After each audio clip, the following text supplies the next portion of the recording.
This is going to be our home now. The rest of the stuff is coming today, so please take care of it. What? Why are you making these decisions on your own? Oh, by the way, Anna is coming too, so make sure to welcome her.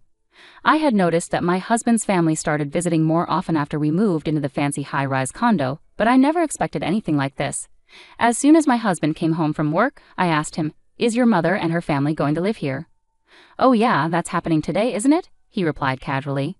"What are you talking about?" I was shocked. "Didn't I mention it? They're moving in with us today." "Haha," he laughed, not realizing how upset I was. I was speechless. "Don't just stand there. Get ready to make dinner. We're celebrating today." At that point, I was furious. How could he think this was okay? "We can live here because of me, you know," I said. "What are you talking about?" "That's not true," he argued back. As we were talking, my mother-in-law arrived. "If you hate living with us so much, why don't you just leave?" she said, throwing an envelope on the table. "What's this?" I asked. "It's severance money from us, $110,000. Take it, get divorced, and leave. We'll keep the house," she said, smirking with her family. At that moment, I made up my mind. They're such fools. I'm so lucky, I thought. "Understood. I'll leave right away," I said. I quickly packed my bags and left the house, feeling overjoyed. But this wasn't the end. I couldn't stop laughing, thinking about what would happen to my in-laws next. My name is Sarah, and I work as a bank employee. I thought I would have a happy life married to Kevin, but marriage doesn't always go as planned. I realized this when I first met my mother-in-law. "So, you're Sarah. What do you do for a living?" "I'm a bank employee," I replied. "Oh, a bank employee, huh? I guess you don't have to be too smart to do that," she said, clearly trying to put me down. This happened the first time we met before the wedding. Kevin, sitting next to me, acted like he didn't hear and just smoked his cigarette. "Well, let's get along from now on," she said. Yes, nice to meet you," I replied, wondering if everything would be okay. But after we got married, my husband was kind, and we didn't have to interact much with my mother-in-law. "Are you sure it was a good idea to marry a man with such a modest salary?" she asked out of nowhere one day. "What's wrong all of a sudden?" I asked. "Well, my mom used to say such things, but now I just feel pathetic." "It's okay, don't worry," I assured him. Kevin had always been insecure, even when we were dating. He was intimidated when he found out I was a bank employee, but I never cared much about my partner's financial status. Since then, we've had a modest but fun life. "What are you planning to do about where we live?" my father asked me a few months after we got married. "I think we're fine as we are now. We don't have any particular needs," I replied. "Actually, a spot has opened up in the high-rise condo. What do you think?" he asked. "A high-rise condo?" I was surprised. My father owned a high-rise condo. He was a company president but had handed over the business to my brother and was now living a relaxed life. Of course, my husband knew about this. "If you're interested, you can move in immediately." "Got it. I'll discuss it with Kevin," I said. I talked to Kevin that night. "Kevin, are you interested in living in a high-rise condo?" "A high-rise condo? It would be amazing to live in such a place," Kevin said, showing excitement I hadn't seen before. Seeing him smile made me happy too. "Actually, my dad offered us to live in the high-rise condo." "Really?" "Yes," I replied. Kevin, overwhelmed with excitement, suddenly grabbed my shoulders. "Calm down a bit." Sorry, he said, realizing how excited he was. And so it was decided that we would live in a high-rise condo. However, for me, it was the beginning of a nightmare. "I'll contact Dad then, okay," I said. "Thanks, but I can't believe I'm going to live in a high-rise condo." Kevin's eyes sparkled. After getting Kevin's approval, I called my dad the next day. "Hello, Dad," Kevin agreed, so we decided to move in. "That's great. It's already cleaned and ready for you anytime." "Got it. Thank you," I replied. Then I remembered something important and asked my father, "By the way, how will we handle the rent?" "Don't worry about that. As long as you live there, you won't need to pay rent." "Really?" "Of course, it's all for my dear daughter." My husband and I started preparing to move right away. We moved in just 1 week later. Perhaps we were both excited to live in the high-rise condo. "So this is a high-rise condo. It's incredible. I never imagined we could live in such a place," Kevin said. "It's like a dream, all thanks to your father." "Indeed, we need to express our gratitude," Kevin replied. Although we were initially confused by the larger space of the high-rise condo, it only took a week to get used to it. I had concerns about whether someone like me should live there, but those concerns faded away. About 2 months after we started living in the high-rise condo, Kevin said, "My sister Anna wants to come visit. Is that okay?" Kevin had an older sister named Anna. I heard from Kevin that she had been married but got divorced because she was fed up with her husband and had returned to her parents' home. That's fine, but why does she want to come here?" I asked. I hadn't really talked much with her before, so I didn't quite understand why she wanted to visit. I mentioned our new place and she said she wanted to come over. That's fine as long as it's on the weekend, I replied. I'll let her know then. When Saturday arrived, the doorbell rang and I went to open it. Standing there was a woman dressed head to toe in designer clothes. I was so surprised that I stepped back. It's been a while. Do you remember me? She asked. Of course, Anna. Please, come in. My sister-in-law walked in and started looking around the house, inspecting every corner. She checked each room, nodding like she was satisfied with something. Is there something on your mind? I asked, curious. I was just admiring the house. Ordinary people can't live in such a place, right? It's all thanks to my father, I explained. We moved to the living room and started chatting casually. Then, out of nowhere, my sister-in-law made a snide remark. At the time, I didn't understand why she said that. It must be nice to be you, Sarah. Don't you think so, Kevin? I don't really think about it, Kevin replied. But this house is all thanks to your father-in-law, right? I felt uneasy and asked, did I do something wrong? Not at all. It's just that our family wasn't wealthy, she replied. Kevin had told me before that their father had passed away when they were in middle school, and since then they had faced many hardships. I started to think maybe she was jealous of me. That might be why she was wearing all those designer clothes. Well, I'll be going now. I'll visit again soon. Take care. For about 2 hours, the conversation mainly revolved around their hardships and how lucky I was. Kevin barely spoke during the whole time, just silently listening to his sister. I'm sorry my sister is like that, Kevin said afterward. I kind of figured, I replied. I'll make sure to warn her next time, Kevin promised, but less than a month later she visited us again, and this time she wasn't alone. Sorry for intruding, she said, barging in and plopping down on the sofa. Today I brought our mom along, but the door was locked. Oh, Kevin gave me a spare key, she said casually. What? I was shocked. I wanted to ask Kevin about it immediately, but he wasn't home. I had a bad feeling this was going to cause trouble. Then the most difficult person spoke up. It's not that big of a deal. What's the problem with having a spare key? The issue is that I wasn't informed about it, I replied. Maybe Kevin doesn't trust you, my mother-in-law said. I think so too, Anna chimed in. With both of them against me, I felt helpless. From that day on, my life became completely different. When I came home from work, I often found my sister-in-law and mother-in-law in the house. They would help themselves to the food in the fridge and move things around without asking. This isn't right, don't you think? I asked Kevin. Even if I say something, they won't listen. Maybe it's best to just let them do what they want, Kevin said. I can't stand living like this. Please talk to them. I was so frustrated with my husband for doing nothing and with myself for feeling powerless.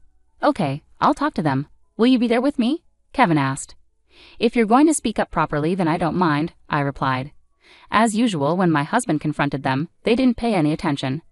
Sarah must have put you up to this, right? Come on, Kevin, be more assertive, they said. That's right, you're the head of the household. You should have your own opinions, they added. My husband seemed to be thinking about something, looking down. Don't say weird things. Please leave, I finally told them. But then my husband unexpectedly turned against me. You're the one who should be quiet, he said. I was shocked. My husband was siding against me. He had completely given in to his mother and sister. They took advantage of Kevin's lack of confidence and his inability to say no. Now, I felt completely alone.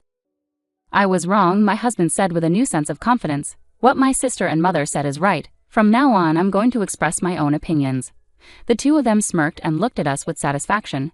From then on, things became one-sided. I've decided that my mom and sister can come and go as they please, my husband declared. Wait, you can't just make decisions like that without me, I protested. The decision is made, and you have no say in it, he replied, ignoring my concerns.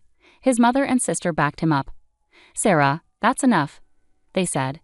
Kevin is the head of this household. As his wife, you just need to follow him. There's a spare room, right? My mother-in-law asked. No way, I responded, but they continued. It's a waste to have an unused room, so we'll use it. The balance of power had clearly shifted in their favor. The room, which my father had allowed us to use, was now considered theirs. Given the situation, I had no choice but to tough it out. I decided to focus on my work and not worry about what was happening at home. 6 months later, my dedication to work paid off. You've been doing really well lately. How about taking on a higher position? My boss asked. Me? I've been watching your work, and I think you're the right person for the job. Thank you. I'll continue to do my best. It was unexpected but the happiest thing that had happened to me in a long time. However, there was a problem. You've been coming home late recently. What have you been up to? My husband asked suspiciously. Just work, really. Aren't you having an affair? If you don't believe me, go ahead and check, I replied. This was when my mother-in-law and sister-in-law would chime in. Getting so defensive makes you look even more suspicious, Anna said. Anna might be right, my mother-in-law added, but honestly, who would be interested in Sarah with her looks? They clapped their hands and laughed together, enjoying themselves at my expense. Before, they used to come over maybe 3 times a week, but now they were at our house almost every day. One day, my mother-in-law came up to me and said something completely unexpected. Do you even understand why you can live in a place like this? A woman like you doesn't belong here. I thought to myself, there she goes again. You can't even do household chores properly. You're useless here, do you get that? She continued. I wanted to snap back, but I knew that nothing I said would improve the situation, so I stayed silent. Eventually, my mother-in-law got bored and went back to her room. Just as I was about to start preparing dinner, my sister-in-law walked in. I heard the conversation earlier. There's never a moment of peace. You should really understand your place. You're like a maid in this house. I work hard too, you know, and I might sound bad, but I earn more than Kevin, I said. Then you should contribute that money to the household expenses for us, she shot back. I couldn't agree with her. I wasn't living in luxury. I was actually paying for most of our daily expenses like utilities and groceries. Kevin seemed to have forgotten that, and my mother-in-law and sister-in-law didn't even know the reality. I often wondered what would happen if I stopped paying. Then why don't you work, Anna? I asked. Why should I have to do that? She replied, completely serious. I almost envied her ability to say such things. It was a mystery where she went every day without working. So where do you go every day? I asked. I don't need to tell you that, she said, avoiding eye contact. It was clear she was involved in something she couldn't openly talk about. Is that so? Then I'll just assume you're wandering around every day without working, I said seriously. Angered, my sister-in-law threw a mug from the table at me. It didn't hit me, but the mug shattered into pieces. Why did you dodge that? That was my favorite cup. Since it's your fault, clean it up, she demanded. I silently began cleaning up the broken pieces while she stood there watching and laughing. I thought about throwing the shards back at her, but I refrained. You're in the way standing there, she said. I'm just watching, she added as I cleaned up.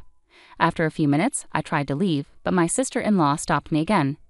Remember, if you say something weird next time, it'll be much worse. I understand. I'll be careful, I said, though I didn't mean it inside. As I watched my sister-in-law leave, I thought to myself, don't get too cocky, you'll get what's coming to you soon. Then one day, as usual, when I returned home from shopping, the house was in chaos. There were cardboard boxes everywhere and my mother-in-law was bustling around. What are you doing? I asked. This is going to be our home now. The rest of our stuff is arriving today, so please take care of it, she said. What? Why are you deciding this on your own? I asked, shocked. Oh, by the way, Anna will be coming too. Please welcome her. I immediately asked my husband, who had just returned from work, your mother and her family are saying they're going to live here. Oh yeah, that was today, wasn't it? What are you talking about? Huh? Didn't I mention it? They're moving in with us today, he said, laughing. I was dumbfounded. I couldn't think of what to say next. Don't just stand there. Get ready to make dinner. We're celebrating today, he added. At those words, my anger reached its peak. How can this be allowed? After all, we can live here thanks to me? Huh? What are you talking about? That's not true, he replied. Are you serious? You're just obeying everything your family says, I said. What did you say? Say that again, my husband said, raising his hand toward me. At that moment, it wasn't fear that I felt. I was shocked at how much my husband had changed, going from unassertive to someone who might hit me. But I wasn't scared, I was in disbelief. Go ahead, hit me if you dare, I said.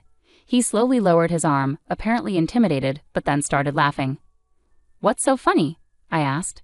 I just remembered why we got married. You should be thankful you could marry me, he replied, laughing. What are you talking about? You might not know this, but I married you because nobody else was interested. I didn't marry you out of love. It's annoying, but I did it because you earn more than me. That's what Mom told me to do, he said.